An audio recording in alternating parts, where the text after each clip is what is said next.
Hello everyone, let us talk about Telecom Bill 2023, which was passed recently by the Lok Sabha and Rajya Sabha. Now, Telecom Bill 2023 intends to replace three laws: the Indian Telegraph Act of 1885, Indian Wireless Telegraphy Act of 1933, Telegraph Wires Act of 1950. It tends to amend the TRAI Act of 1997, which established Telecom Regulatory Authority of India. Now, this is a statutory body. Now, why is this bill needed to change? Because all the laws, as you can see, were established long back in 1885, 1933, and 1950, which cannot cater to the needs that the newly disruptive technologies like 5G are coming up with. The challenges are different, the capacities are different, the problems that arise with it in terms of safety, security, everything is different, which makes it necessary for a new law to come up which can deal with all the changes that are happening. Now, cybersecurity is one major issue. Inclusive digital growth is another major issue that needs to be tackled in this scenario. So the government has actually introduced it as a part of money bill, thus making it very easy for them to pass, which is raising criticism all over because not enough discussion has been given into passing this bill. Now, what are the key provisions of this bill? Pre-authorization from central government for providing services. No, before providing any services, before you want to establish any telecommunications network, or for operating, for maintaining, for expanding telecom networks, for possessing radio equipment, you need to take permission from the central government. Remember, overarching powers are given to the central government, not only in this but many more. Spectrum allocation is happening through auction. Now, Supreme Court in 2012 has decided that spectrum allocation should happen through auction, and for this also prior authorization is needed from the central government. Existing licenses will remain valid for a period of 5 years if it is not specified. Now, except for certain uses like national security, defense, for disaster management, weather forecasting, transport, etc., everything else, the spectrum allocation has to happen only through auction. Remember these caveats. Competitive auction for distribution, as specified by the Supreme Court. Central government can repurpose, reassign frequency ranges. Again, more power given to the central government. Curbs import of equipment from adversarial nations. Now, this was done, in the post-Indo-China border conflict, wherein we were actually importing a lot of equipment from China. So we have a law which now states that you have to import from trusted sources only. The government, central government, is given power to establish cyber security rules.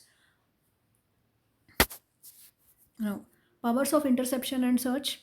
Yes, central government is again given more powers to intercept and search. It can intercept the messages.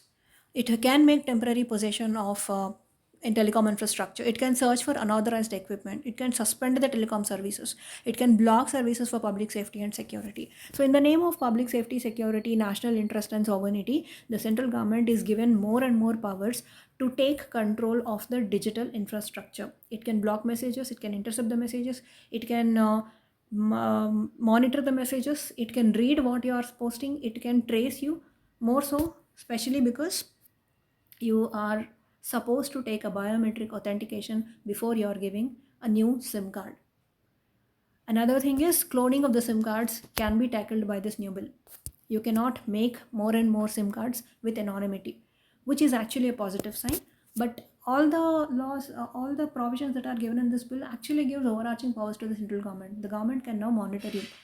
Powers to specify standards, yes, the central government can set standards for equipment infrastructure. The basic minimum equipment infrastructure needs that are required can be specified by the central government.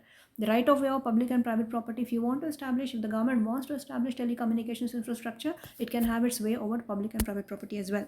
Now, protection of the users, yeah. Now, this law intends to protect us. From whom? Do not disturb registers. Now we are getting so many spam messages and all the advertisement messages. Now you can, put on a do not disturb register. Prior consent for specific messages. You have to take prior consent for sending specific messages. Reporting mechanism for malware. Now we have a mechanism wherein we can report malware. Mandatory biometric authentication. This is supposed to protect us from anonymous messages. Online mechanism for grievance redressal. So all the grievances that we have against can now be handled or tackled through online mechanism. Appointments to try. Now, appointments to try, it has made it mandatory that a person with 30 years of professional experience in telecommunications should be the basic criteria for appointing them as a chairperson.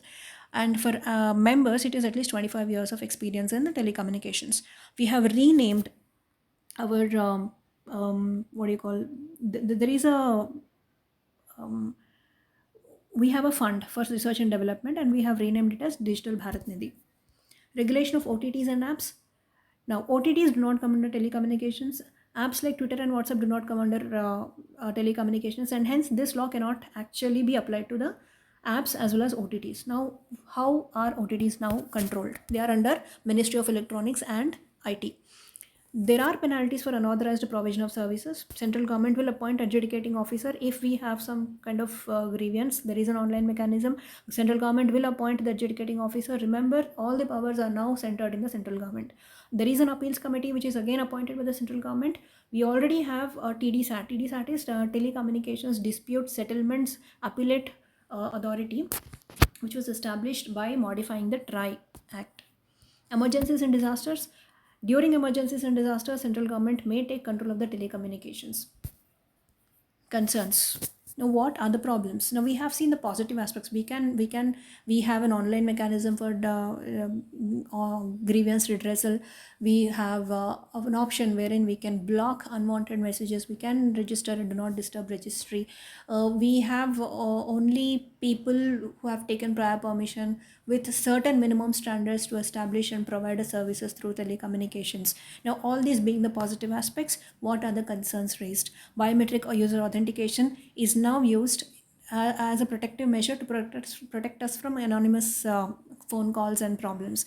But then the same mechanism can be used to monitor our activities, to see whatever we are posting. We can be controlled, we can be monitored. There is a kind of scrutiny that is happening to all the activities that people are doing through biometric user authentication. Generic definition of telecommunication is ambiguous. The definition is very ambiguous because OTT is not coming under it. Then there are certain other things like apps which are not coming under it. So what exactly comes into telecommunications, what is not, is a very broad term. We have more and more disruptive technologies like 5G, the dark web, which cannot be controlled by the telecommunications network. They do not directly come under them. So whether to apply these laws to them, because this particular bill is a regulatory framework, it's a legal framework to protect us from problematic disruptive technologies that can make a large change to the way we are living. So the definition does not cater, it is not very specific to what comes under it, what does not come under it. Possession of network. Now the government is giving powers to possess the network. It can take control of the network, which is not a very good sign, especially in a democracy like ours. Freedom of speech and expression is very, very important. Now there is every chance that more and more overarching powers being given to the central government to to stop the network, to take control of the network, to stop the messages, to scrutinize the messages, etc., will only result in misuse of power. Interference of private sector. Now previously private sector was not involved, but now we have a provision in the new bill wherein even private sector entities can be appointed as members and chairpersons of the TDSAT, which dilutes the very process of appellate mechanism, because this being a government organization, if we introduce private players to have a stake in this, there is every chance that this may be misused. Some companies opposing the spectrum. The allocation spectrum through auction is being opposed by many companies like the Elon Musk Starlink company, then the Tata Services of India, etc.